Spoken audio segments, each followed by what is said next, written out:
Hello, I'm Catherine McBreen, the president of Millionaire Corner, and I'm excited today to be talking to Beth Pinsker, the money editor for Reuters. Before she was at Reuters, Beth was also the editor of WalletPop.com, which is part of AOL. Prior job, she was an editor at iVillage, a reporter at Inside.com, and a film critic for the Dallas Morning News. She's maintained a really successful freelance career as well, and she's written for Wired, The Wall Street Journal, The New York Times, Entertainment Weekly, and The Hollywood Reporter. Help me to welcome Beth here today, and we'll get started. What do you see as some of the things that cause people to either retrench, like take their money out, their assets out of the market, or actually to go in and invest more in the market? Do you think that there are certain triggers that you're seeing that you find interesting? Well, one of the behavioral triggers that we've noticed, and some studies have recently shown this, is that people remember the big dips. They remember peaks and valleys.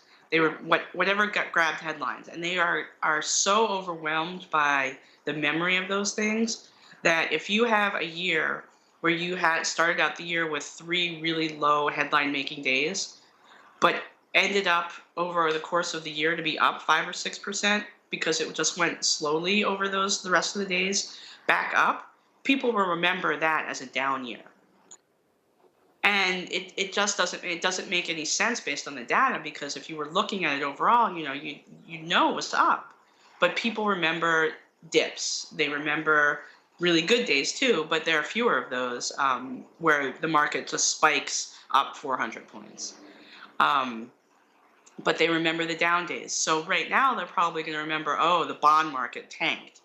Well, what is the bond market today? Like, if you looked at it, it might be a little bit more even-handed than your memory creates for it, which is why people suggest, in the industry, not to rebalance on a daily basis. Like, you can't look at these things every day unless you're a professional.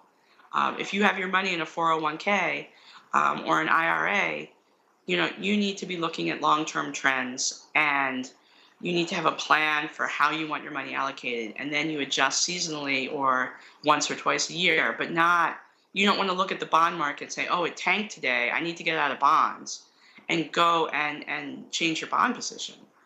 Because you need to look at it over the course of time and see if you're doing the right thing for yourself.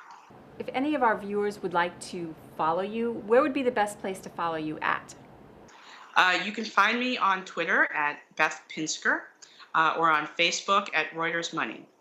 Thank you for watching us at millionairecorner.com, and feel free to access our site at any time to seek out financial information.